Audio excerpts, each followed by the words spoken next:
Hello friends and welcome back to the channel. Season 37 has kicked off and we're starting off the season today with a rematch from last season against Riot, the return of Drunk Lefty, if you remember that from last season. So we're going to be on path 1 again for this war the whole way through. Going to take in Void, Omega Sentinel, and Hercules is immune from bans this season. So we're going to take him in and use him for a fight. Alright, so first up we have a Blade on node 4. Going to go in here with Omega Sentinel. Going to activate my boosts as per usual. I was able to save up a few more, grind out a few more of those attack boosts for use this season, which is great. So the strategy here with Omega Sentinel is to get the heal block right away before you give Blade too much power. Of course, when Blade has, the more power he has, the shorter debuffs are going to be when you place them on him. So if you put the heal block on him early and then just keep pausing it, you're going to have maximum uptime here, and that's going to prevent him from healing from the node and then of course healing from his normal abilities here. So I'm not too fussed about getting extra heal blocks on. As you can see, I'm really more interested in keeping them paused. And the incinerates are going to be paused too whenever I finish with a light attack or a heavy. So there's not much health bonus on this node, so it's really, it's fine. Blade is a conduit defender, so you do need to worry about that heal block in general. So, all right, next up we have a NAMOR on node 13. This is Masochism. Also going to go in with Omega Sentinel. So strategy here is to reparry at the start of the fight, which didn't work, but I at least did trigger Masochism so I can get the heal block up on him right away. And then pretty much the fight is under control at this point. As long as we have him heal blocked, we are good to go. Other than that, the only thing you gotta be concerned about whenever you fight Namor, of course, is not giving him too much power when he triggers Imperious Rex. But the fight is going to be well over before he gets even close to 30 outrage stacks here. So you can see we're going to pop off this special 2, and it pretty much ends the fight here. So these plasmas will tick him down, and there we go. Alright, next up we have an Angela on node 20. This is only a rank 5 5-star. I took a rank 3 here last season with an anti-venom, and I struggled with this fight just because it gets so dangerous. And the problem with this fight with Angela in particular is because she has a nearly permanent armor up. The sloped armor means that she's going to constantly be power or special locking you rather. So you won't have access to your special attacks, which is going to ramp up her passive furies very quickly.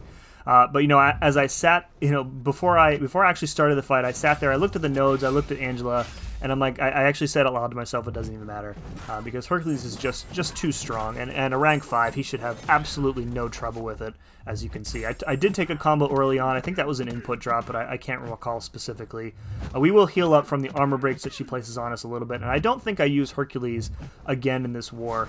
I really just brought him on my team in case we needed him for like a fight on Boss Island, and I wasn't sure if my pathmates were going to have a specific counter to this fight, so I figured I would go right in and take care of her. So, and there we go. That was pretty quick for a fight that I struggled with last season for sure. Alright, so up next we have an Iron Man on node 24. This is the new node 24, no more EMP mod. In its place we have sloped armor, buffet overtime, and vigorous assault. So sloped armor is specific to armor up buffs, and I'm not sure that Riot knew this when they placed him here. So my attacks, as you can see, are not going to be glancing permanently. As far as buffet overtime, if we trigger buffet, it's going to trigger vigorous assault because buffet will give him a regen buff. So you can see when we're dodging the SP1, we're just going to block the 2 blasts at the end rather than risk triggering a dex there. I used to fight Iron Man Infinity War all the time in War when he first came out because Void counters the irritating power gain at the end of the fight. So you can really just sit there, keep his power at 0, and then just reparry and heavy to get him down while the degen also does his work. So the only other thing that I'm specifically trying to watch out for in this fight is his armor it passes, because the danger of getting auto-blocked is still very real, especially at the end of the fight. You gotta be very careful about hitting into him when you push him over that threshold. So right there, we did trigger buffet.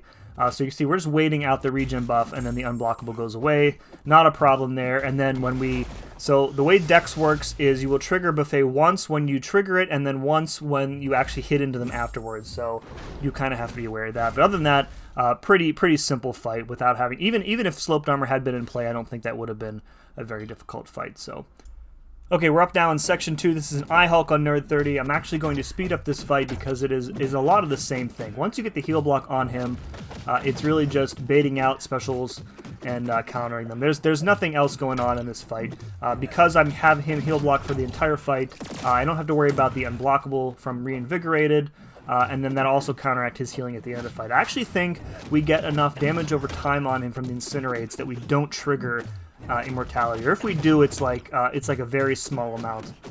So as you can see, we're just hitting into him, keeping the heal blocks paused, baiting out special ones, and then firing off special twos to place Incinerates. I do get hit there. Luckily, the Indestructibles save me, and now I'm forced to dodge a special 2, which is fine.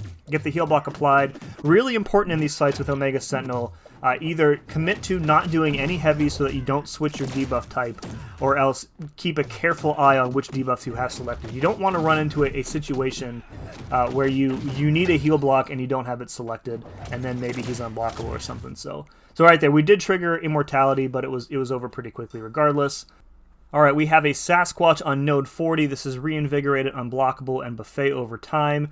Omega Sentinel, of course, is immune to Nullify, so she'll never trigger Buffet in this fight, and thus will never trigger Reinvigorate and Blockable. We're going to keep the heal block up, of course, because Sasquatch's healing at the end of the fight is pretty wild. Not sure what the SIG level on this Sasquatch is. I didn't think to check beforehand, but in any other case, the heal block will take care of it.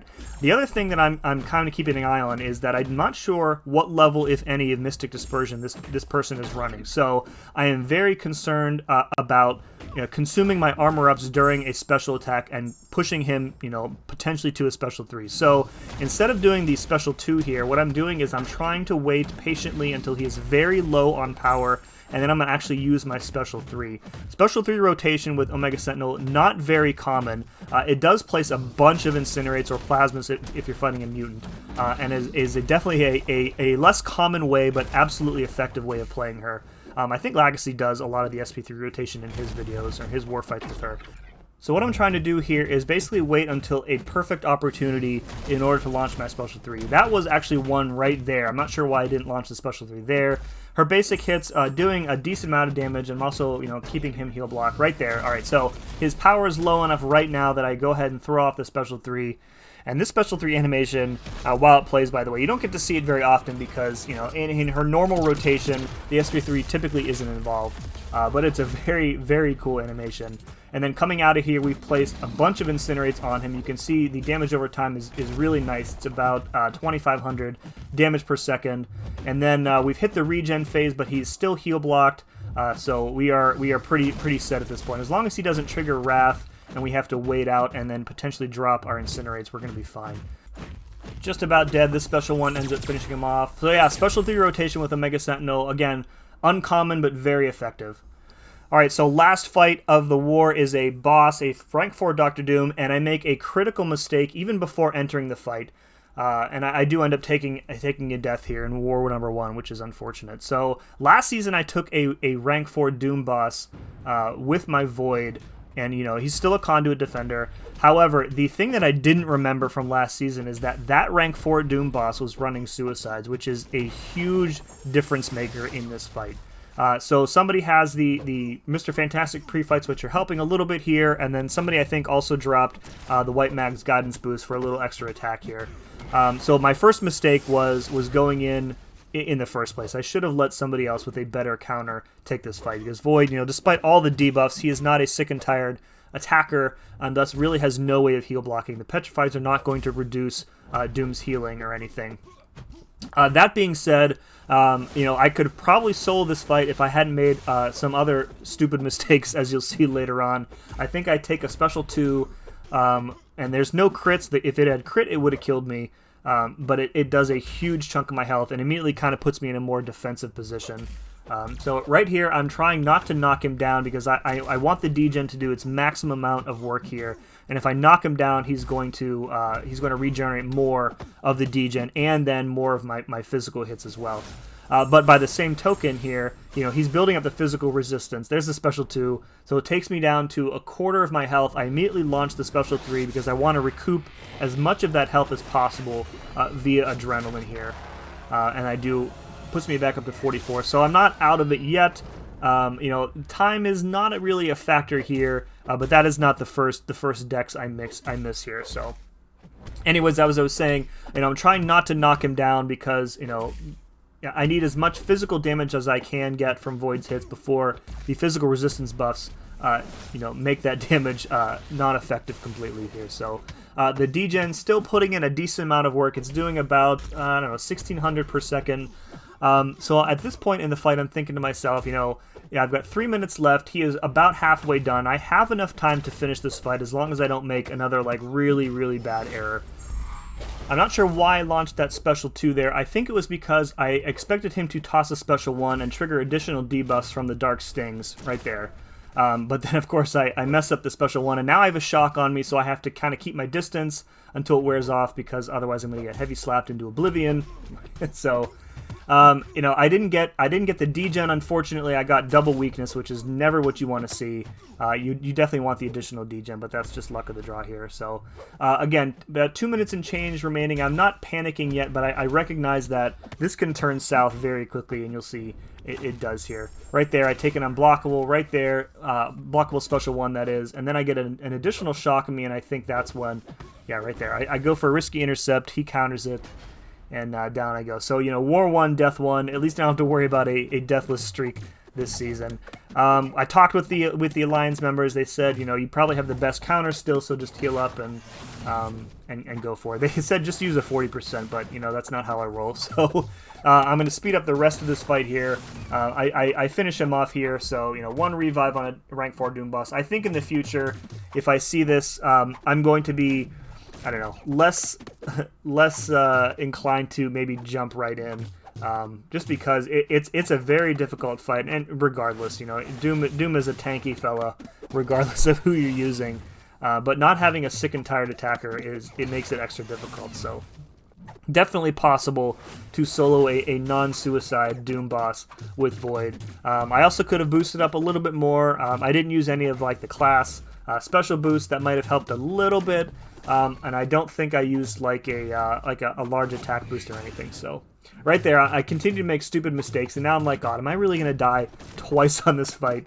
But thankfully, he drops right in the middle of the special 1 there. So we did get the victory. Shout out to Riot for being solid opponents yet again. 6 kills, 1 very unfortunate death, but, you know, that's the way it goes sometimes. So we'll be back for the next war. If you like this, please hit like, please hit sub, all that good stuff. And as always, thank you very much for watching. We'll see you again next time.